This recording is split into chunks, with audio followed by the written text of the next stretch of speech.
007 Triad PaRaDiSism or PaRaDiSism, ReEnlightenment with Postmodern Kabbalah and Human Science.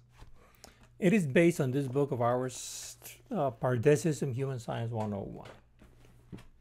So this is the title, properly speaking.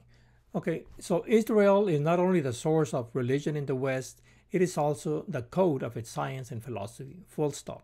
This is my opening, closing, and only statement, that all dovetails to one source and one source only, ultimately, and manifests by everything throughout, and this can only be to Moses' creation story of the Torah teaching of Bereshit, Genesis, verses 1:1 to 2:3. The failure of the Enlightenment project to deliver the foundations of the humanist theses on reason lies therein. As Age of Reason, otherwise rightly known as Age of Philosophy, it sources from Athens, Greece. Well, this theme is huge by all measures, spanning the 17th to the 18th centuries in the West. Nonetheless, at its core, it is quite simple. Of course, you would say oversimplification carries its own risks. Nonetheless, it is preferable to small print erudition.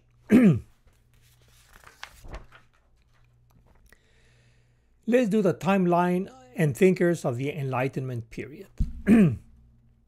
Besides the scientists, some dating from the wake of the Renaissance period, including Galileo and later Newton, who was the forerunner of the Age of Reason in question, the slate of thinkers, philosophers to be precise, couldn't be greater.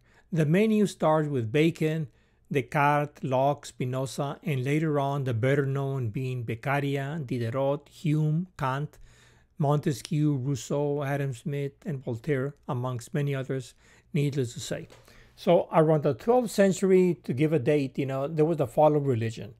Dogma and authority was the principal idea. And then around the 13th to the 16th century was Renaissance or rebirth. And there was a return to humanism, okay, to Greece and Rome, basically. It's called humanism. And then in the 17th to the 18th century is, properly speaking, the rise of reason. So they had the fall of religion, and then there is the rise of reason, enlightenment. Now, normally the 18th century is the philosophical revolution, as we said, of Beccaria, Kant, and so on. But the precursors were in the 17th century. The scientific revolution. Bacon, even though he was not a scientist, but he was the one who started asking different questions. And there's Newton, of course, and Descartes, we will see in a few seconds. And then later on, Locke and Spinoza, who were not scientists, properly speaking, but do belong to this age and do have ideas that are very, very strong. So let's talk about the birth of modernity. Modernity is also contemporary times, the time we're living in right now. That said, the question at issue is reason. More to the point, it is thought. This is best illustrated in Descartes' 17th century saying, Descartes saying in his book, Discourse on Method, cogito ergo sum, I think, therefore I am. That small phrase was what changed the whole way of thinking, because before that it was a different concepts, and after him, he's the watershed. Okay. So B said in passing, he was a philosopher, mathematician, scientist, and soldier, one might add. This marked the beginning of modernity, of which we're still a part. Our worldview is rightly known as the Cartesian Newtonian. From Descartes and from Newton, our worldview of modernity is Cartesian Newtonian.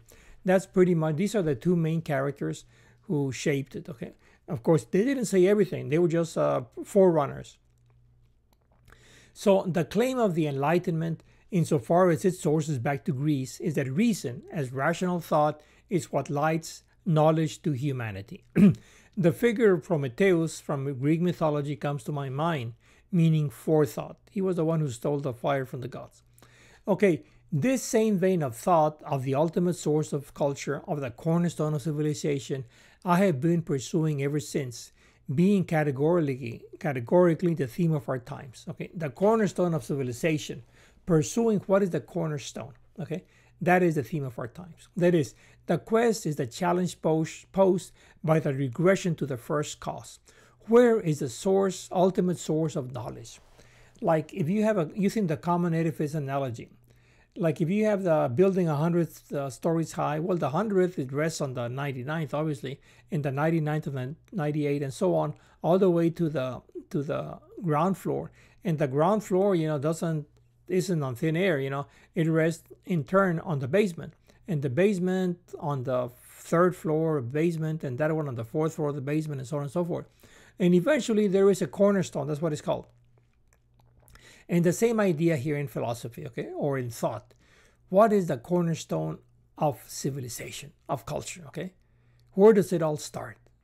We know that Aristotle is based on Plato and Socrates and so on and so forth, but where does it stop? Where does the buck stop? That's what we're trying to figure out. Okay, so today's modernity goes back to Descartes and Newton, as we just finished saying, which in turn goes back to Aristotle and to Plato and ultimately to Socrates as part of the triad of the School of Athens. It's called the School of Athens because they were the three great ones, Socrates, Plato, and Aristotle.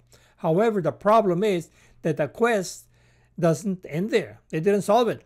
The cause of the quest for the source of knowledge is not established. Posed, yes, but the issue was not resolved. If you study philosophy, you get into the dialogues and the treatises of Aristotle and so on, dialogues of Plato and so on, but they never actually come up with answers. Okay, they give great questions, but as far as answers, after that you come out more confused than you started with. So, does this mean that humanity is an accident of nature? That we're dispensable, born out of randomness, springing out of chaos with no further meaning? Absolutely not. Absolutely not. By a long shot. The problem lies in that the path taken by the Enlightenment thinkers was fraught with adverse historical conditioning, as we'll soon have occasion to witness. Okay, so we're going to try to disentangle it. If Athens, going back to the 4th century or Athens, didn't solve it, well, you have to go before that, okay? There are two routes you can take, okay? Go to mythology, which is not advisable because mythology was just that, myth, okay? Magical thinking and so on and so forth. And we need to go, so let's go to the 3 schools of thought and 1 sect of the pre-Socratic. So we're going to go from the 4th century Athens to the 6th century pre-Socratic period. There were 3 schools of thought. Thales of Miletus, he was one of the thinkers. Miletus, or Milesian school, because he wasn't the only one. Okay, there were 3 guys. Like, it's a triad as well, but he's the first one, and then 2 more, basically. And it's called the cosmologist or physicist school because they thought that the first principle is water. In this case, the other guys thought it was fire. The other ones thought it was different things, but basically there's always a physical thing. That's why they call it physicist. Later there was another school, or not later, but around the same time. The other school is called the Eleatic school. The founder was Xenophanes of Colophon, but it was his pupil, Parmenides of Elea, that's why it's called the Eleatic school, the one who really took it off. But the founder was Xenophanes. He's older. And being is and not being is not. You could say that would be, if you're going to give a phrase that identifies them, if that would be it. Later on, as we said, comes Pythagoras. Pythagoras, in my opinion, there are 2 schools. Okay, rather 1 school, the Pythagorean school, and 1 sect, the Pythagorean sect. Okay. And basically what they say, the school, that the virtue of things is a triad: strength, intelligence, and luck. Today, it's a 3-in-1 thing, okay? What we call body, mind, and spirit. So the 1 would be the virtue, okay? And the 3 would be spirit, body, and mind, or what he calls intelligence, strength, and luck, okay? Those were his words. And we give it this representation in the book that I wrote on the Seed of Life. That's how I understand the 3-in-1 or triads in this way. But as we said, besides the Pythagorean school, there was the Pythagorean sect. These guys, okay? And they were very much into the tetractis. Tetractis, they call it. And the best representation that we have from the sources is some figure like this, okay?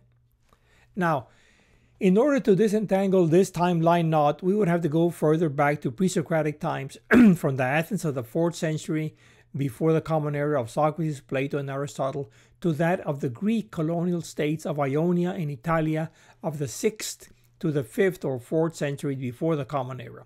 The reference is to the 3 founders of the equal number of schools of thought and 1 sect, as I said. These were Thales of Miletus, the founder of the Milesian school of the physicists, Xenophanes of Colophon, founder of the Eleatic school, and his pupil Parmenides of Elea, being is and not being is not. And finally, as we said, is Pythagoras of Samos, founder of the Pythagorean school of the Triads, as well as the Pythagorean secret sect of the Tetractys. Okay, so those are the 2. Now, for those of us not entirely familiar with this terminology, allow me a quick glossary of terms. The Triad makes a philosophical statement that the virtue of things is strength, intelligence, and luck, same that we call today body, mind, and spirit. It refers to the triangular figure. Okay, that's a triad. On the other hand, the Tetractys or Tetrat, one is triad and the other is Tetrat, is more akin to the mystical confession of sorts. This Tetractys refers to the triangular figure consisting of 10 points arranged in 4 rows. 1, 2, 3, and 4 rows. Points.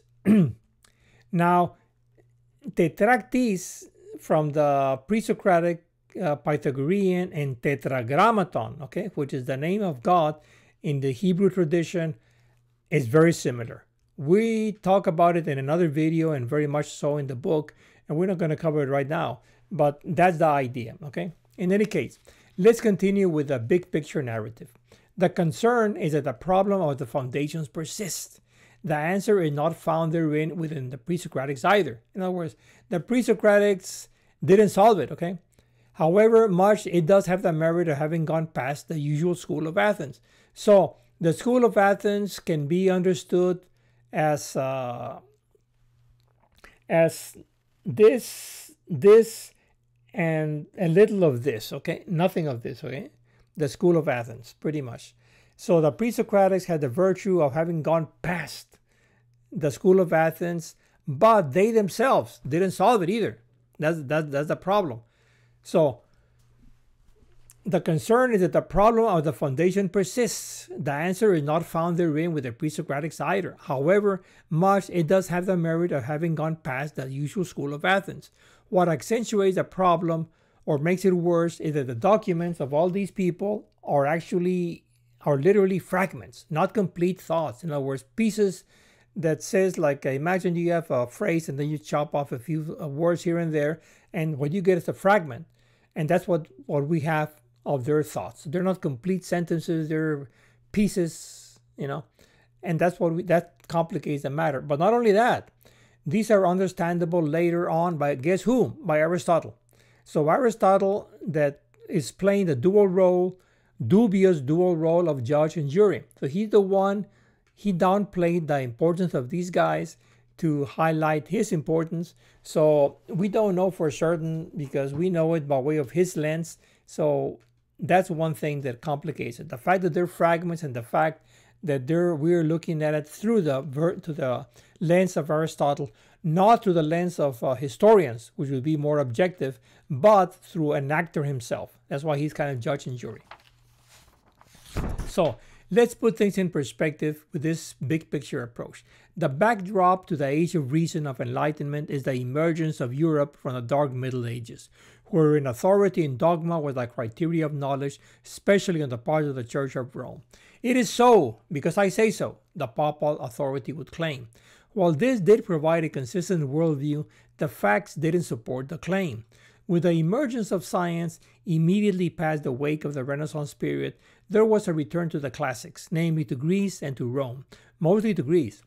So we have here the birth of modernity. Modernity is still, even though we're in contemporary times, but we're part of modernity, okay? So modernity is defined by these two characters, okay? By these two personalities, rather.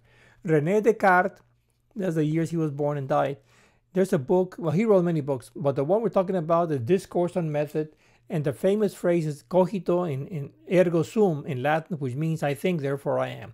The other one we'll talk about him in a second. So let's take the timeline from the top and work our way downwards to the present. Since science is the harbinger of the Enlightenment, as we said, because science started in the 17th, and the Enlightenment, or the philosophical, properly speaking, in the 18th, is the harbinger of the Enlightenment. This would be a good place to start the discussion around ReEnlightenment. Okay, so we have Enlightenment, which went only so far, and now our proposal is a ReEnlightenment. Okay, and what does that mean? So let's restate the question in no uncertain terms. Let's start with the question, what is science? Historically, there's the Leibniz-Newton debate regarding the nature of forces, infinite space, and like issues arising from Newton's masterpiece, the Principia, which literally translates as the mathematical principles of natural philosophy. That's the title of his book, okay? Mathematical Principles of Natural Philosophy in Latin. It's called the Principia, okay? People know it by the Principia. What he is saying is that mathematics underlays physics. Thereby, you can forget about philosophy. In other words, the philosophy is in the math, okay? Put it that way. That's how a teacher told me. The philosophy is in the math, okay? And it's not going to be in the test anyway, as if I was asking.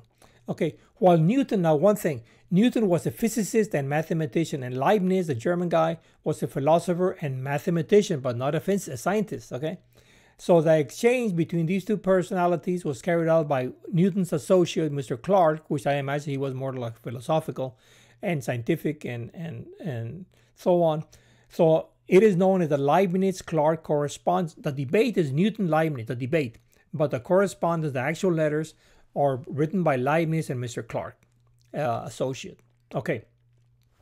When Newton, by way of Clarke, was pressed for responses to the why, I mean, the question was, okay, he came up with these forces, equations that explain how the sun and the earth move around each other and so on, the planets and the stability of the solar system and so on and so forth, and gravitational and the laws of motion and all that. But talking about forces, the question was, well, how does the sun know that the earth is there?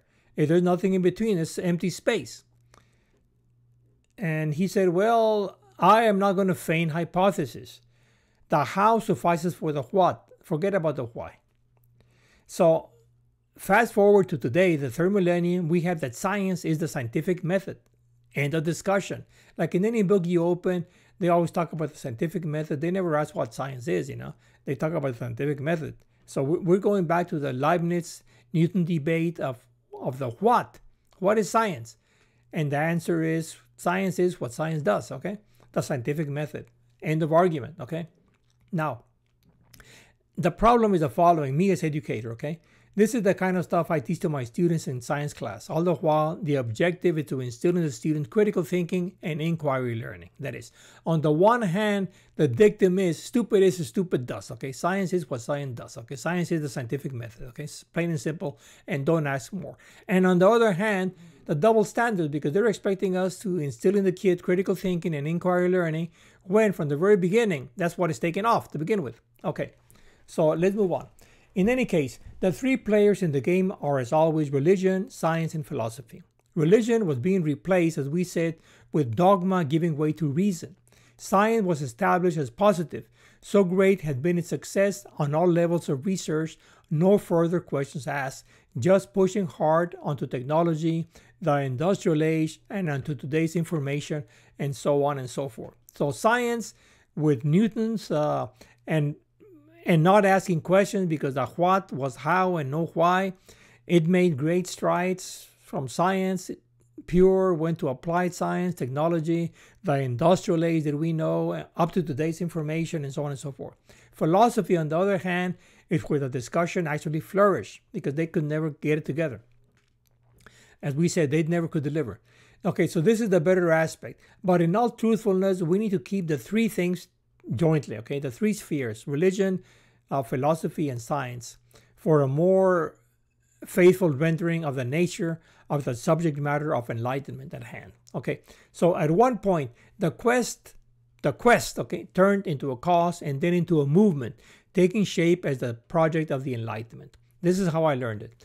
The protagonists were all the great ones of the 17th and 18th century above mentioned, starting with Principia, Newton's Principia in 1685, all the way to the storming of the Bastille of the French Revolution in 1789. So the beginning and end more or less 100 years, okay? Now, most modern thinkers retake this topic but miss the point.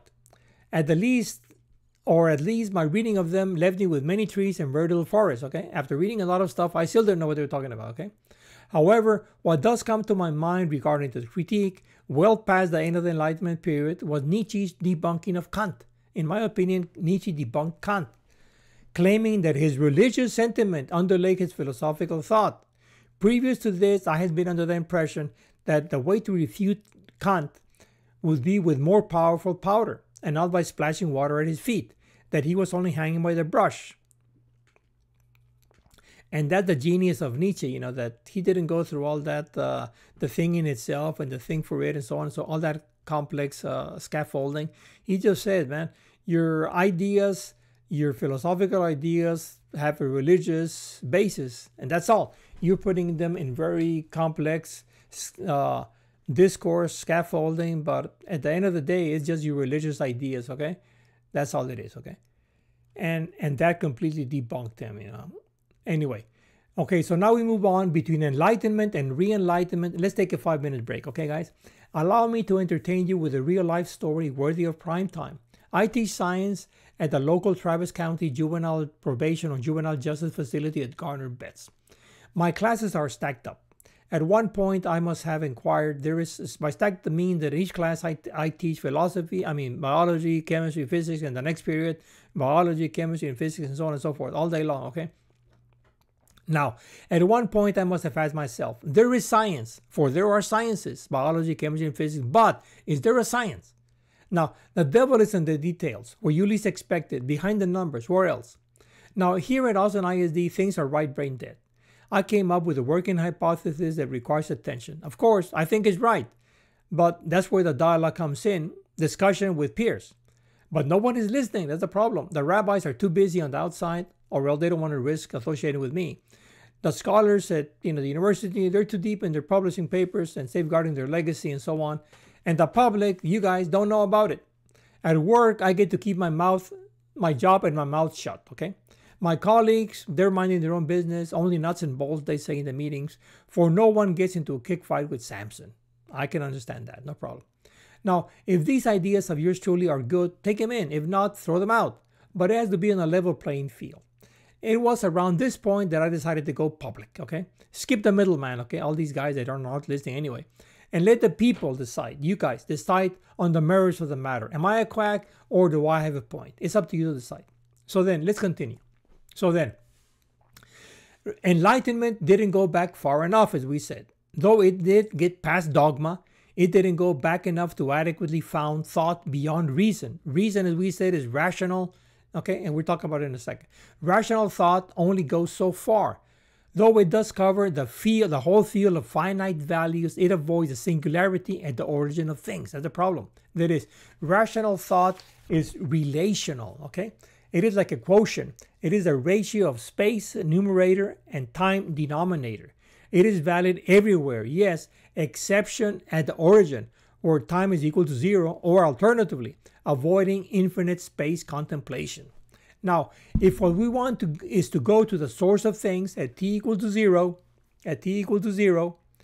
what is needed is revelational thought, okay, at the source, okay? This is the source and this is the field, okay? This is the one and this is the triad, the three and one.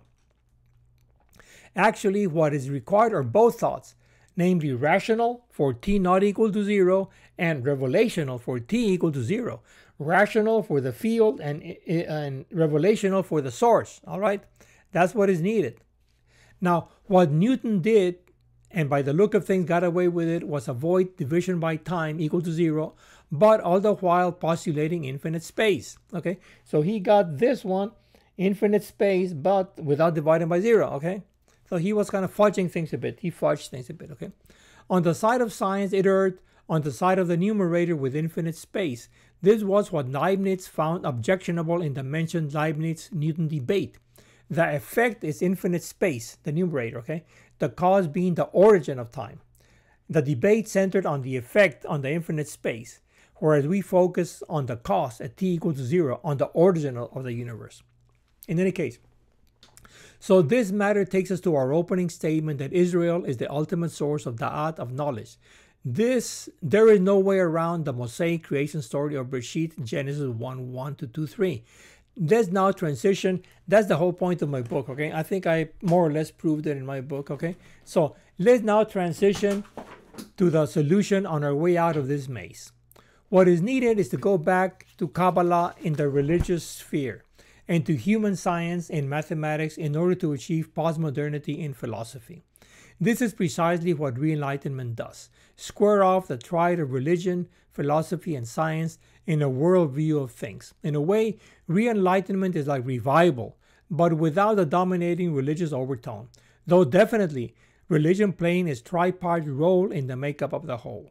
In closing, the who of modernity is hollow core. The how substitutes the what, thereby skipping the why. We are as if stuck gravitating in modernity, unable to get past trouble of our own making. We live in Crisis City and we want to leap onto Paradise Earth. Okay, let's now proceed to characterize our main constructs and in the effort better visualize things in a user-friendly manner as any teacher would do. Let's start with Crisis City. This we characterize on the imaginary side, corresponding to the spirit, as new dogma, okay, and disbelief. By disbelief, I mean randomness. People believe in just randomness, you know, or else a dogmatic attitude. But it's a new dogma, okay. It's not like the old deep dogmas, but it's still new dogma, okay. Now I call this either or, either this positive science or this, okay, either or. Now, what we propose is either or and hypotenuse, okay, by way of ReEnlightenment. So let's finish off with Paradise Earth. We characterize this as postmodern Kabbalah from religion and ReEnlightenment. Okay, this one from religion and this from science and mathematics. And standing on the shoulders of these two is ReEnlightenment. Okay, that's the idea. As you can clearly see, no cosmetic touch-up job will do the trick of solving the crisis of civilization. No pro this or pro the opposite will do. What is needed is a complete overhaul of the prevalent worldview. This takes off with awareness that there is such a thing, followed by the discussion and ending with implementation. We shouldn't let this perfect curative crisis go to waste. It was spontaneously ignited, the crisis, and now it is being fueled by its leadership. Now, though amply presented in previous presentations, herein will provide a quick glossary of its salient concepts. What we're saying here, guys, is that to understand this particular video, since this is the 7th, you would have to see 6 all the way to the 1st and maybe the podcast as well, not to mention reading the book. But forget about the book, just viewing the other videos and the podcast should suffice. What we're trying to do here with the glossary of terms is trying to make this video, 007, kind of self-contained. Of course, if you go to watch the other videos, it's awesome. That'll be a better idea. But in any case, let's try to make it this self-contained. So what do we mean by Crisis City? Well, Crisis City, as we said in the previous, that it's characterized by new dogma and disbelief, enlightenment ideas or modernity, and positive science, pretty much. Now, Paradise Earth, as we said, is characterized by postmodern Kabbalah, the religious contribution, but going all the way to the Kabbalah, to the creation story, human science that has meaning, a science that has meaning and not just a bunch of crunching numbers. And these two standing on their shoulders will be ReEnlightenment. Okay, so ReEnlightenment can only be understood as standing on the shoulders of a human science that has meaning and postmodern Kabbalah. Okay, so Paradise Earth is a possible world based on the 4 tiers that we'll talk about, which is Pardes, okay, of the classical Kabbalah, and 3-in-1 of the Triad. This is our contribution of the seed of life. This is the contribution of the tree of life, and this is the one of the seed of life, okay? Now, modernity, as we said, is pretty much the worldview after the letdown of the Enlightenment. And the Enlightenment didn't deliver, and what we have, we're living on the shadow of that age, okay, on the aftermath. And what is positive science? Positive science, as we said, is just crunching formulas, formulaic numbers, but have no meaning. Like when asked, what is the Pythagorean theorem? Well, it means a squared plus b squared equals c squared. 3 squared plus 4 squared equals 5 squared. Yeah? 16 plus 9 is equal to 25. That's it. That's what does it mean? Well, nothing. I mean, it just means just that. Well, that's a problem with positive science. It has no meaning. Okay. Now, what is postmodern Kabbalah? Well, postmodern Kabbalah is Kabbalah, but updated from the classical Kabbalah. And Kabbalah means reception of what? Of the Mosaic tradition, starting with the revelation of the Torah, of the teaching to Moses at Mount Sinai. That's what Kabbalah is, the reception. And this is the classical model. And what we came up with the postmodern, which is an update of the classical one. So we're following on the footsteps of the Mosaic tradition. Now, the postmodern Kabbalah, as we said, is the update, and it's based on the triads, on the pecan seed of life, or 3 in 1, as we said. Okay, the classical one, on the other hand, is based on Pardes, or the 4 tiers. Okay, and the tree of life. Okay, the tree of life, 4 tiers. Now, what is the Enlightenment? As we said, it's based on the Cartesian, the cogito ergo sum, I think therefore I am, and the Newtonian, which I don't feign hypothesis that it works, man. The what is answered by the how, and skip the why. And it's based on the Athenian school of Athens, which are the Plato, Socrates, and Aristotle. And that's the kind of humanism that we have in Enlightenment. That's why it failed. In ReEnlightenment, on the other hand, guys, as we said, we have the triads and Pardes, either the 3 in 1 of the seed of life or the 4 tiers of the tree of life. Either way, the classical Kabbalah or the postmodern Kabbalah, same thing. But it's Kabbalah, which means a reception of the Mosaic tradition, going back to the creation story. So it is a humanism, yes, but it's Mosaic humanism, okay? That's why it's called ReEnlightenment. And finally, by human science, all we mean is it's holistic, and it's got meaning. And yes, of course, it's biology, physics, and chemistry, okay? Now, okay, in closing, a few thoughts, please. At this point, the listener may be thinking, and what practical application could this possibly have in the real world events of things? Well, for starters, it would take us out of the ditch we've gotten ourselves into. ReEnlightenment takes us from the crisis city that we're in right now, or crisis of civilization, to paradise Earth. And that by itself is, what more do you want, you know? It is but the tip of the iceberg, what we have here. The sky is the limit.